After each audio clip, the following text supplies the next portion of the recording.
is just always mysterious and surprising. You never know what's around the next corner. You never know what's around the next corner.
Hello, bienvenue dans un nouveau carnet de bord. Aujourd'hui on est dimanche, je suis actuellement dans mon appartement à Paris et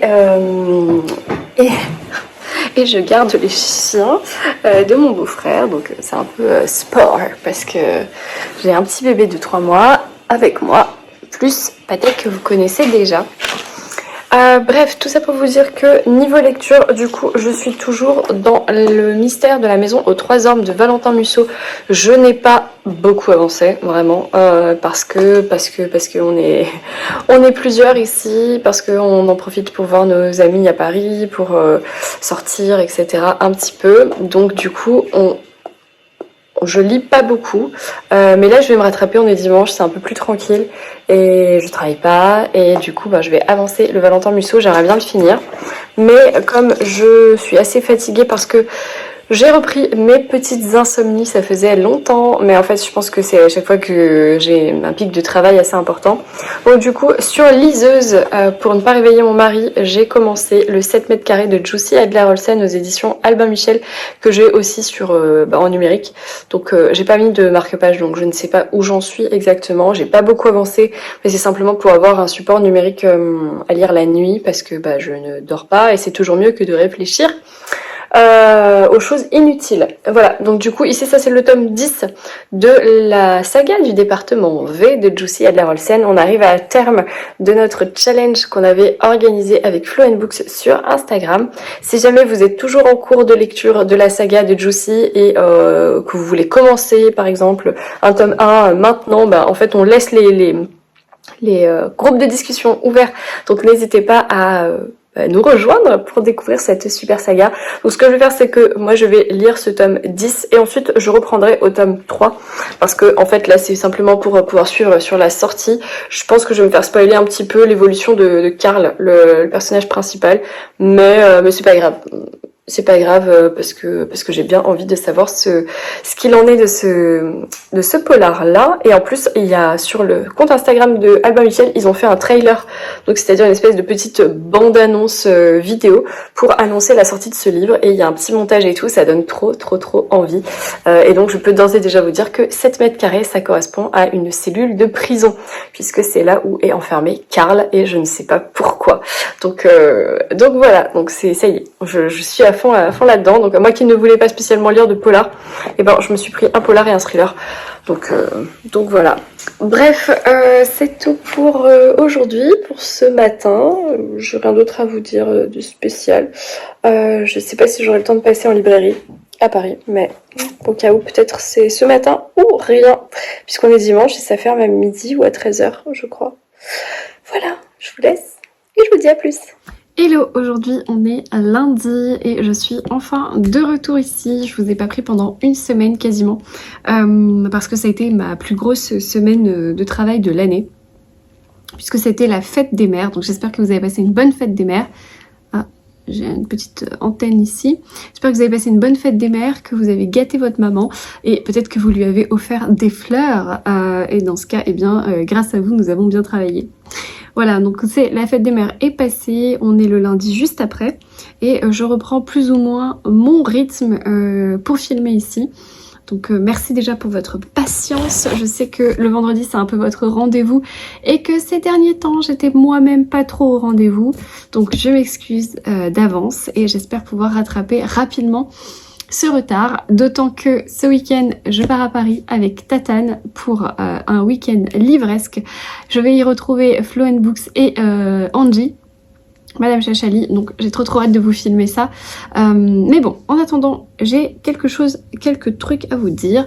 Donc tout d'abord, je vous ai laissé sur ma lecture du mystère de la maison aux 3 ormes de Valentin Musso que j'ai commencé à lire il y a un certain temps, mais du coup que j'avais un petit peu fait traîner. Pour le coup, faute de temps et de fatigue et de manque de concentration, etc. Donc, j'avais pas beaucoup avancé. Je l'ai terminé en tout cas et c'était vraiment un très bon livre, une super bonne lecture. J'ai trouvé ici que... alors, je vous raconte l'histoire.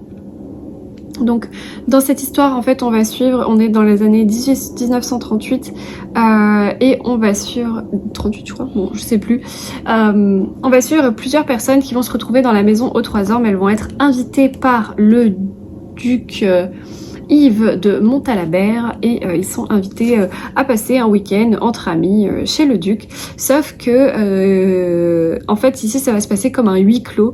Ces personnes ne se connaissent pas entre elles et il va y avoir un meurtre et donc on va tenter d'élucider ce meurtre dans ce huis clos. Donc ça fait vraiment type Cluedo. On est dans une ambiance un peu à la Cluedo avec un espèce de commissaire, un autre un peu colonel, une femme un peu fantasque et tout. Donc ça fait vraiment style Cluedo, j'ai adoré ça. Dans la maison qui est un peu glauque, un peu vieillissante, mais quand même très grande avec des domestiques, des courants d'air, voilà. Le décor est planté et il va y avoir un meurtre puisque le comte Yves de Montalabert va être retrouvé assassiné. Donc va s'en suivre une enquête. Les personnages vont enquêter et comme il y a parmi eux le commissaire, eh bien il va prendre les choses en main. Et donc on est dans ce jeu de pistes là, à la Agatha Christie, c'est vraiment trop bien. Un peu aussi à la mystère de la chambre jaune, voilà. Je trouve qu'il y a un gros clin d'œil avec le mystère de la chambre jaune. Et en tout cas c'était génial parce que ce n'est pas que ça, c'est en plus un énorme plot twist au milieu du roman qui est juste dingue, que je n'ai absolument pas vu venir. Un espèce de retournement de situation et donc la deuxième partie du roman elle est improbable mais c'était trop bien. Donc vraiment une très bonne lecture. J'ai retrouvé des références littéraires, j'ai retrouvé une ambiance vraiment manoiresque. Vous avez compris. C'était super et franchement c'est mon 3e de Valentin Musso. C'est un auteur que je continue de découvrir, que j'ai pas beaucoup eu la chance de découvrir depuis longtemps puisque je l'ai découvert l'année dernière et en tout cas c'est mon préféré. Franchement j'avais adoré celui de l'année dernière qui était Dans mon obscurité, que j'avais trouvé meilleur que L'homme du grand hôtel et donc celui-là est encore meilleur.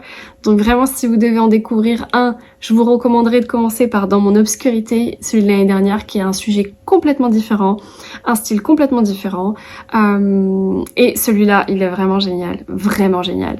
Ce que je trouve, le dernier petit mot que je peux dire sur Valentin Musso, c'est que des 3 que j'ai lus, en fait il y a toujours un clin d'œil avec les auteurs et le monde littéraire. Il y a toujours un auteur ou une maison d'édition ou un truc qui se passe dans le monde des écrivains et des écritures. Donc, et là encore une fois, il y a un clin d'œil très évident au monde littéraire et j'ai vraiment adoré cette lecture. Donc je vous la recommande. Je suis très contente de l'avoir lu à sa sortie du coup. Et encore une fois, je remercie beaucoup Valentin Musso et les éditions Seuil pour m'avoir envoyé ce roman puisque je me suis régalée. Sinon, en audio, toujours sur Nextory, je suis en train de terminer mon écoute de Méfiez-vous des anges de Olivier Bal. On arrive sur la fin et là ça devient vraiment crescendo. Du coup c'est une lecture audio que j'avais commencé il y a un certain temps, que j'avais mis en pause pour écouter autre chose et que j'ai repris sur Nextory. Donc je suis sur la fin de la trilogie des enquêtes de Paul Green. Paul Green est un journaliste que vous avez découvert dans le tome 1, l'affaire Clara Miller, le tome 2, la forêt des disparus, et le tome 3, méfiez-vous des anges. Et donc, même si les tomes se lisent ou s'écoutent complètement séparément, eh bien c'est quand même pas mal de le suivre parce que Paul Green a une évolution, vraiment ce personnage est de plus en plus attachant. Moi j'aime beaucoup ce monsieur et donc ici on va être plutôt du côté de Los Angeles, plutôt du côté des sectes religieux slash bourgeoises slash mafia slash ésotériques. Donc c'est vraiment un petit peu ça, et en fait Paul Green va s'immerger dans l'une de ces sectes pour retrouver quelqu'un. Voilà, parce qu'il enquête sur la disparition de quelqu'un et il est persuadé que cette personne a été embrigadée dans cette secte. Il y a bien sûr toute une espèce de mafia avec d'autres choses qui se passent en dehors de la secte et tout blablabla. Donc il y a aussi une enquête de police. Et c'est super bien fait. L'écriture, elle est hyper addictive, c'est très haletant, c'est très dynamique, il se passe plein de choses. Beaucoup de rebondissements dans cette écriture, donc vraiment j'ai adoré. Si vous voulez les écouter sur Nextory, la voix du lecteur est géniale. C'est la même en tout cas que j'ai écouté sur les 2 derniers, donc à savoir La forêt des disparus et Méfiez-vous des anges, c'est le même lecteur, donc c'est très agréable parce que en fait on s'habitue finalement à la voix du narrateur, hein. On s'imagine Paul Green avec la voix de ce narrateur là, et donc quand on le suit à travers la saga, on y retrouve cette voix, et donc ça j'apprécie beaucoup. Donc encore une fois, les 3 sont disponibles en audio sur Nextory à l'écoute. N'hésitez pas à utiliser mon code juste ici pour pouvoir tester. Donc vous avez 14 jours offerts d'écoute, et puis derrière vous avez en ce moment une offre avec 2 mois à moins 50%. Donc si vous voulez continuer votre expérience Nextory, ça vous fait quand même du coup je sais pas, 2 mois ça fait 60 jours plus 14 jours, ça vous fait 75 jours assez abordable. Donc franchement c'est top du top. Et puis il y a plein d'autres inspirations. En tout cas je sais que derrière moi j'aimerais bien écouter Roche de sang, mais avant ça je vais écouter toujours sur Nextory le tout dernier tome de Jussi Adler-Olsen, 7 mètres carrés, donc le tome 10 de la saga, du coup département V ou département 5 comme on veut. Puisque là c'est le dernier tome qui est sorti, le bébé, qui est sorti chez Albin Michel, et il est déjà disponible en audio, donc ils sont vraiment trop forts.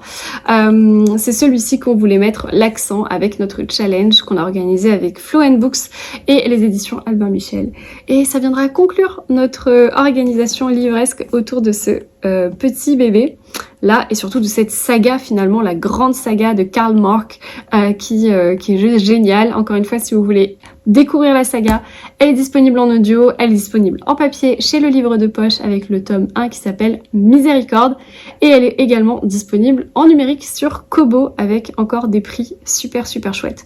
Donc voilà, ça c'est ma prochaine écoute, et après ça, voilà, j'ai un planning d'écoute très large.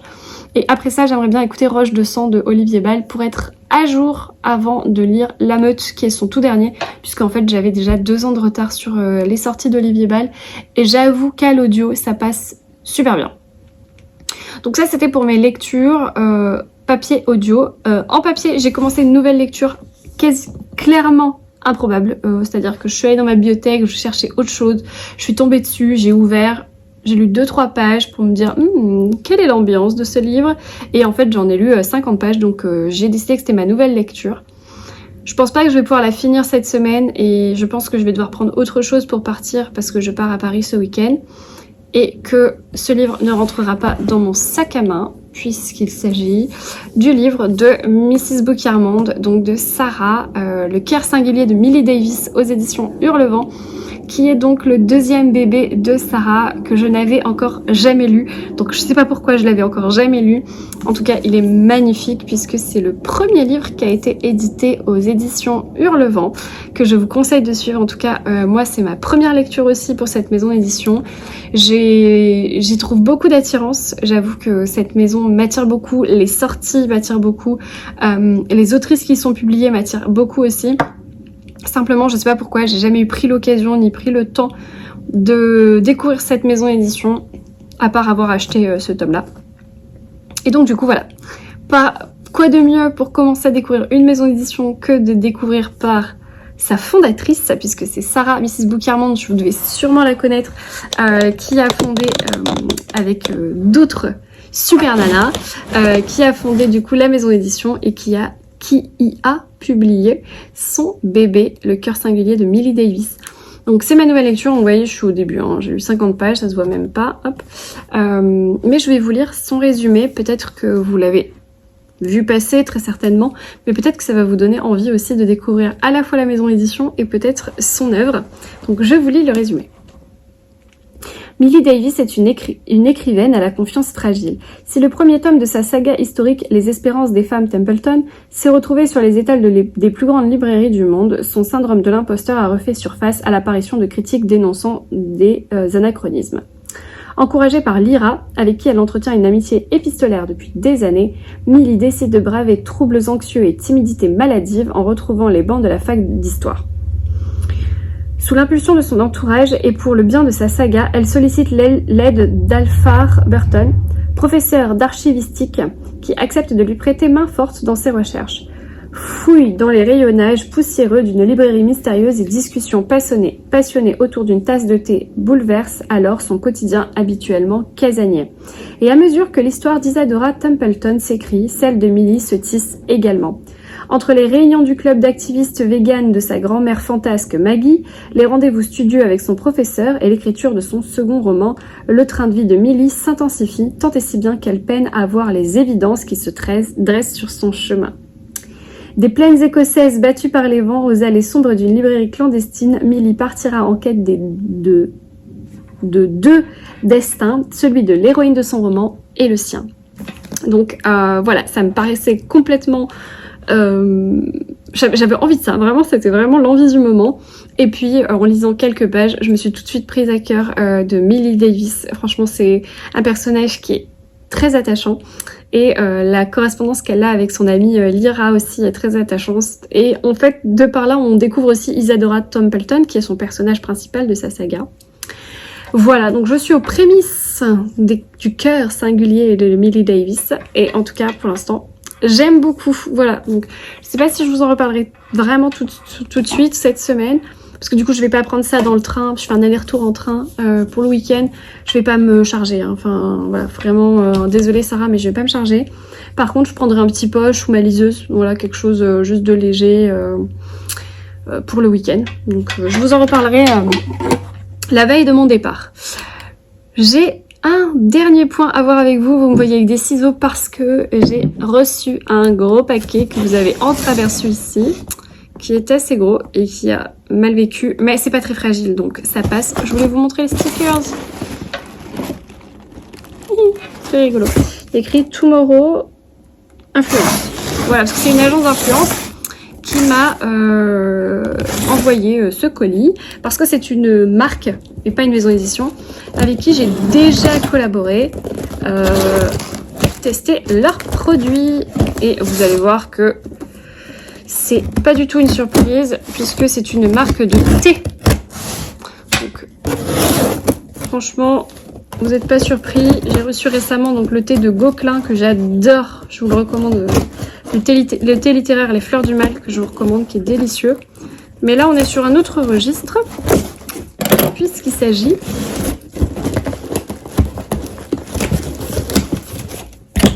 de la marque Clipper, puisque du coup c'est la nouvelle collection de Clipper, qui est la collection Détox. Je suis ravie de te faire parvenir ta recette d'infusion par Clipper Tea. Découvre l'infusion Détox aux douces notes de romarin, curcuma et agrumes, idéale en fin de matinée ou quelques heures après un lourd repas. Ainsi qu'une belle surprise pour pimper ton tea time. Merci beaucoup à Clipper et à l'agence Influence. Du coup, je vais découvrir ça. Je vais essayer de vous mettre un peu plus haut pour que vous puissiez découvrir avec moi ce petit colis qui est pas si petit. Alors, donc tout part de là. Donc je suppose que détox, infusion romarin, curcuma, saveur agrumes. Oh, ça sent déjà très fort. Ouvrir ici.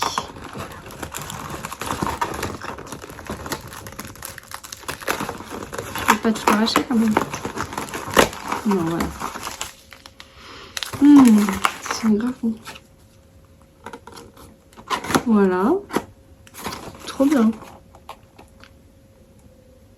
Donc il y a 20 sachets dedans. En tout cas, la box est vitaminée. J'allais dire la couverture.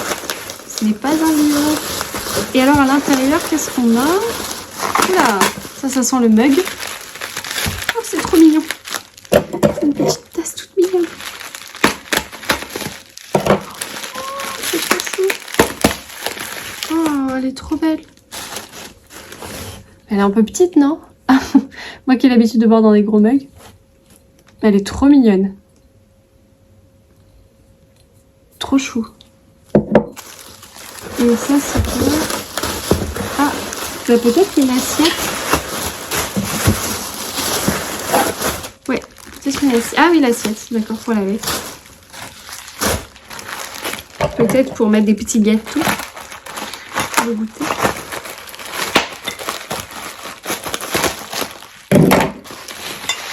Oui, une petite assiette. Trop bien. Bon bah voilà. Là, il n'y a plus qu'à prendre un petit tea time, un petit goûter. Et on est bon. Non mais c'est trop mignon. En tout cas, c'est très pop les couleurs, j'adore. Trop bien. Non mais merci beaucoup, Clipper.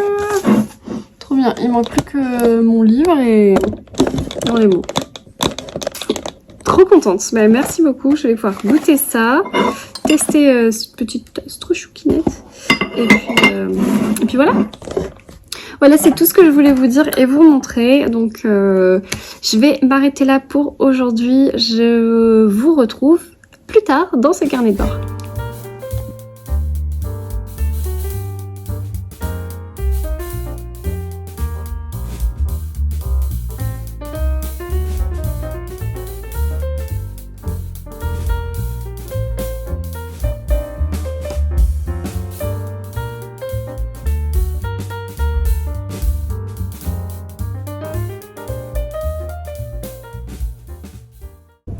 Hello, aujourd'hui on est mardi et du coup je viens vous donner un peu de nouvelles. Il fait super beau ici dans le sud comme vous le voyez, je pense qu'on est vraiment rentré dans la saison d'été et ça fait du bien. Du coup j'ai un petit peu avancé ma lecture du cœur singulier de Millie Davis. J'ai lu une petite centaine de pages hier, donc ça se voit pas beaucoup, hein. J'avance sur un gros pavé, ça se voit pas beaucoup, mais du coup je suis bien presque à la page 150 et je me régale dans cette histoire. Vraiment, le personnage de Millie Davis est hyper attachant. Et puis, on découvre aussi par son biais, on découvre Isadora Templeton et on s'y attache également beaucoup. Donc, ce que j'aime, c'est pour l'instant, c'est les personnages féminins et aussi, évidemment, l'écriture qui est super agréable, super fluide. C'est vraiment facile. Ça s'enchaîne, c'est doux, mais c'est quand même drôle. Enfin voilà, franchement, c'est vraiment très très bien écrit. Mais je trouve que le gros plus de ce livre, c'est qu'il y a donc 3 types de narration, puisqu'il y a le récit de Millie Davis, il y a ses prises de notes concernant donc en fait Isadora Templeton, qui est le personnage de son roman. Et il y a aussi l'échange épistolaire qu'elle fait avec son amie Lyra. Voilà, donc en fait le roman prend différentes formes et ça rend aussi la lecture assez dynamique puisque on alterne plus ou moins les 3 formes de narration et donc j'aime beaucoup cette histoire. Donc je vous donne mon avis un peu avec parcimonie parce que bon c'est une brique et que c'est assez long et que voilà, je voudrais pas vous dévoiler tout et surtout c'est que j'attends d'avancer un petit peu avant de vous donner un avis un peu plus important parce que là j'ai lu 150 pages sur 700 et quelques donc mon avis peut être encore biaisé. Je viens juste de recevoir dans ma boîte aux lettres un paquet et je crois savoir ce que c'est puisque au vu de la forme j'ai des soupçons. Mais je m'avance pas parce que je me suis déjà fait avoir. Non, c'est bien ça. Et du coup, j'ai reçu le cahier de vacances littéraires de Maïté, donc de Mademoiselle Lee. Je suis trop contente. Je l'ai vu à Carrefour cette semaine dans les têtes de gondole, dans les PLV, donc je suis trop contente pour elle. Si vous ne connaissez pas Maïté, c'est Mademoiselle Lee sur Instagram. Je crois aussi qu'elle a une chaîne YouTube, mais moi je la suis principalement sur Instagram. Elle vient de sortir donc son cahier de vacances littéraires et dedans c'est rempli de trucs géniaux, d'exercices, enfin franchement elle a dû passer un temps fou à réaliser ça et j'admire beaucoup parce que franchement il faut avoir à la fois des idées, du temps, des connaissances, bon il y a les solutions à la fin heureusement. Je sais pas du tout si elle s'est fait aider ou comment elle a pu réaliser ça. Donc voilà, mais tu sais c'est elle.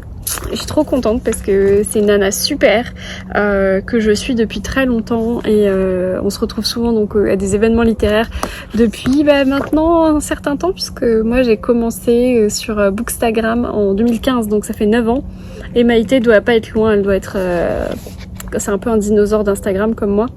Donc j'ai trop hâte de découvrir ce nouveau cahier de vacances. Donc clairement ça va rejoindre mon transat qui est juste derrière. Parce que c'est idéal pour l'été. Si jamais vous voulez vous aussi vous le procurer, sachez qu'il est disponible à la fois en librairie mais aussi dans la grande distribution. Comme je vous le disais, moi je l'ai trouvé à Carrefour aussi en tête de gondole. Allez donc du côté de la librairie dans les grands magasins. Bon évidemment si vous allez chez votre libraire c'est encore mieux, mais n'hésitez pas voilà dans les Cultura, dans les supermarchés et hypermarchés, vous avez souvent les cahiers de vacances pour les enfants et pour les adultes avec type les mots fléchés, les mots croisés et le cahier de vacances littéraire. Je suis trop contente, encore une fois bravo à Maïté. Il est à 7,90 € donc franchement c'est assez abordable je trouve parce qu'à mon avis c'est quelque chose que tu fais pas en 5 minutes quoi, tu le gardes sur tout l'été et j'espère que c'est pas trop difficile et que je vais pas me casser le nez en me disant hey facile moi un cahier de vacances littéraire, mais en fait c'est super dur. Voilà, donc c'est trop bien. C'est classé par catégorie, une catégorie classique, une catégorie contemporaine et une catégorie jeunesse. Oh là là, c'est trop dur. Bref, donc je vais m'y mettre, peut-être pas ce soir parce que j'ai un dîner, mais peut-être ce week-end. Ah non, ce week-end je suis à Paris. Bon, bah peut-être la semaine prochaine. En tout cas, je vous dirai si c'est pas trop difficile et si j'avance bien dans la rédaction. On peut dire ça, le remplissage de mon cahier de vacances. Trop cool. Bon, merci beaucoup en tout cas à Maïté, aux éditions Marabout qui ont soutenu le projet et qui m'ont probablement envoyé ce service de presse. Moi c'est tout ce que j'avais à vous dire pour aujourd'hui. Du coup j'ai pas avancé ma lecture audio et j'ai voilà, avancé un petit peu ma lecture papier et j'ai rien reçu d'autre en boîte aux lettres. Donc c'est tout pour aujourd'hui, je vous retrouve plus tard.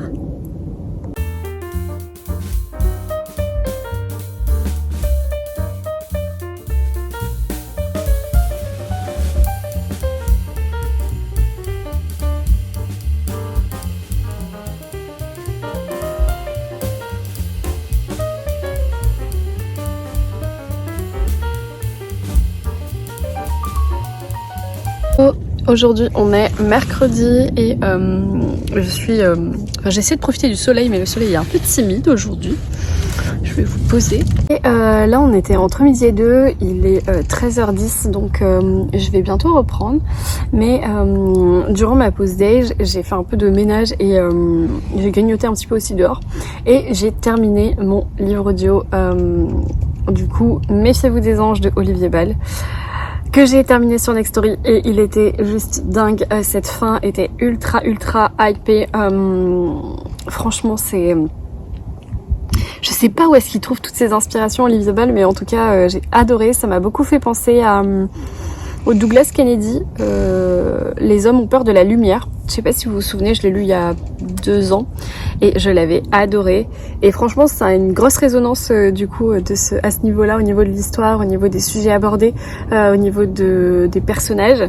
Mais après, pour ce qui est de l'enquête, pour ce qui est des rebondissements, de la structure, du rythme, c'est vraiment voilà, j'ai retrouvé Olivier Bal comme dans La forêt des disparus. Parce que franchement, c'est un peu c'est ça que je voulais retrouver et c'est ça que j'ai retrouvé, donc je suis très contente. J'ai adoré cette lecture audio et du coup bah en fait je voulais là écouter le dernier tome de la saga du département V de Jussi Adler-Olsen, mais comme je viens de finir Olivier Bal, j'ai envie d'enchaîner avec Roche de sang, donc je suis très dubitative. Mais non, mais je pense que je vais d'abord écouter le Jussi et ensuite peut-être les Roches de sang, je sais pas. Ou alors je le lirai en papier. Mais vraiment c'est un auteur que j'aime de plus en plus et je suis ravie de continuer à le découvrir. Donc si vous aussi vous avez envie de découvrir Olivier Bal, si vous ne le connaissez pas, et donc il a écrit la saga de Paul Green avec le tome 1 l'affaire Clara Miller, le tome 2 La forêt des disparus, le tome 3 Méfiez-vous des anges, qui sont disponibles en brochet chez XO, en poche je crois chez Pocket. Et surtout ils sont disponibles en audio sur Nextory. Donc encore une fois si vous voulez tester l'application et les livres de Olivier Bal, et bien vous avez juste ici l'offre en cours qui continue, et puis vous avez aussi dans ma barre d'infos et etc. Et ce qui est hyper intéressant du coup, c'est que vous pouvez écouter, grâce aux 15 heures d'écoute par mois, vous pouvez écouter non pas un mais 2 livres, surtout si vous faites comme moi et que vous écoutez en rapide, c'est-à-dire qu'en vitesse minimum 1.8, j'écoute entre 1.8 et 2 selon le lecteur. Et du coup je gagne du crédit audio puisque ce sont des heures d'écoute et non pas des livres à proprement parler. Donc voilà, donc si jamais vous voulez essayer et rejoindre la team fan d'Olivier Bal, et ben vous avez tout ça sur Nextory. Et voilà. Si vous les avez lus déjà, n'hésitez pas à me dire en commentaire ce que vous en avez pensé et lequel des trois, surtout lequel des trois vous avez préféré. J'avoue que je trouve peut-être plus abouti Méfiez-vous des anges, mais par contre je conserve mon avis positif sur le tome 2 qui est les j'allais dire les disparus de Redwoods, mais oui c'est les disparus de Redwoods, mais c'est pas ça, la forêt des disparus, voilà. Parce que c'est l'ambiance un peu forêt, et puis il y a un personnage féminin, c'est une petite fille qui est hyper attachante, que j'ai vraiment adoré. Donc je pense que le deuxième tome est mon préféré, mais au niveau de la structure et de l'écriture, je pense que Méfiez-vous des anges est encore plus abouti. Donc voilà, donc à vous de me donner votre avis. Moi c'est tout. Je vais retourner bosser. En plus j'ai l'impression que ça se couvre, donc je vais ranger mon linge que j'avais étendu dehors. Bref, j'ai 2-3 trucs à arranger avant de reprendre le boulot. Et sinon, au niveau de ma lecture papier, je suis toujours dans Le cœur singulier de Millie Davis. J'ai avancé, mais pas grand-chose, parce que hier, j'avais un dîner. J'ai pas eu beaucoup de temps, mais ça me plaît toujours autant. Donc, je vous en reparlerai bien entendu un peu plus tard dans ce carnet de bord. Hello, aujourd'hui on est jeudi, j'allais dire mercredi mais non, c'est déjà passé Estelle, on est jeudi, milieu de matinée, je me fais un petit café parce que du coup je bosse juste là. Aujourd'hui il fait pas très beau, on a l'impression qu'on est reparti en automne là, donc je sais pas chez vous si vous êtes aussi en train de vivre un mois de mai-novembre, parce que c'est un petit peu le chaos je crois en France, à Paris notamment, j'ai vu pas mal d'images de pluie, donc j'ai un peu peur.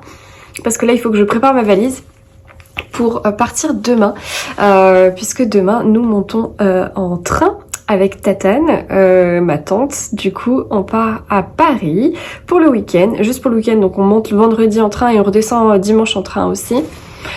Pour aller faire notamment la Garden Party Charleston, puisque c'est une maison d'édition qu'elle adore, que j'adore aussi, et puis surtout cette année on a la chance d'avoir Jenny Colgan et Amy Harmon, ces deux autrices que on ne voit rarement puisque ce sont des autrices britanniques, donc vraiment c'est une chance cette année et je veux absolument la saisir. Donc nous partons pour le week-end. On va y retrouver bien sûr les autres membres de ma famille Bookstagram, à savoir Flo & Books et Angie, Madame Chachali, et je pense qu'on va passer un bon petit week-end livresque entre copines. Mais voilà, mais j'ai peur de la pluie, donc je pense que je vais revoir mes plans niveau tenue et faire des stratégies de l'oignon avec plein de couches de vêtements. J'ai pas avancé dans ma lecture papier, pardon, du cœur singulier de Millie Davis. Je crois que je suis à la page 170, donc clairement j'ai rien lu de plus qu'hier. J'avais un dîner d'anniversaire et ce soir j'ai une soirée business, donc je vais pas lire beaucoup encore une fois, sachant qu'entre midi et 2 il faudrait que je fasse un petit peu de repassage et ma valise, donc je vais pas lire beaucoup, mais peut-être je vais écouter beaucoup aujourd'hui, puisque aussi il faut que je me déplace, blablabla. Et du coup, comme vous le savez, hier j'ai terminé sur Nextory le dernier tome de la saga de Paul Green, donc de Olivier Bal, qui a été Méfiez-vous des anges. Je vous en ai parlé hier, je vais pas recommencer, mais ça c'est trop bien. Et du coup, j'ai commencé un autre livre audio, et là je vous en avais déjà parlé, donc c'est pas trop une surprise, mais il s'agit de Il s'agit de 7 mètres carrés de Jussi Adler-Olsen, donc le tome 10 du département, des enquêtes du département V de l'inspecteur Karl Mork. Et d'ailleurs, je suis très étonnée parce que j'avais pas notifié quand j'avais écouté le tome 2 Profanation que en fait Jussi Adler-Olsen ne se dit pas du tout Jussi, ça se dit Jussi. Et en fait, je sais pas pourquoi, mais là, quand le lecteur a lu le titre de Jussi Adler-Olsen, et là, j'étais en mode ah ok, donc ça fait 3 mois que je l'appelle Jussi, le pauvre, il s'appelle pas, enfin, ça se prononce pas comme ça en danois. Donc navré pour la mégarde, mais donc Jussi Adler-Olsen. Voilà, je me suis dit, j'ai pas l'air un petit peu bête là, mais bon, malheureusement, c'est des prononciations entre pays, parfois, on a un peu de mal. En tout cas, je suis très contente de retrouver Karl Mork ici, et puis alors, il y a quelques petites choses que je me fais spoiler quand même en lisant ce tome 10, puisque je ne les lis pas dans l'ordre. Je voulais lire ce tome 10 pour inaugurer sa sortie en collaboration avec Albin Michel. Mais je reviendrai en fait par la suite dans l'ordre de la saga. Je me suis fait spoiler quelques petits trucs personnels, on va dire, sur la vie de Karl. Mais par contre, au niveau de l'enquête, ce sont vraiment des enquêtes indépendantes. Et donc, vous pouvez, pour le coup, ça n'a aucun lien. Sauf quand même, finalement, je suis pas mécontente d'avoir lu le tome 1. Parce qu'en fait, ce tome 10 vient conclure une porte qui a été ouverte dans le tome 1. Donc, enfin voilà, les premières pages du tome 1, ben, on trouve une réponse là dans ce tome 10. Donc je suis contente de le reprendre en tout cas. Ce qui est génial sur Next Story, c'est que vous avez toute la saga qui est disponible à l'audio. Et c'est quasiment toujours le même lecteur, donc toujours la même voix, ou presque. Je crois qu'il y a que 2 tomes, le tome 1 et un autre, où ce n'est pas le même lecteur, le même acteur qui lit le livre. Mais là pour le coup, moi j'avais écouté Profanation le tome 2, et je m'étais habituée à la voix du lecteur, et ici c'est la même. Donc je suis très contente avec ce tome 10 puisque c'est la même voix. Donc voilà, encore une fois, si vous souhaitez essayer la saga, et après j'arrêterai de vous parler de cette saga, mais vraiment elle est trop bien. Elle est sur Next Story, et en ce moment vous avez l'offre avec les 14 jours offerts plus 2 mois à moins 50% avec le code juste ici. Voilà, ça c'est pour ma lecture audio.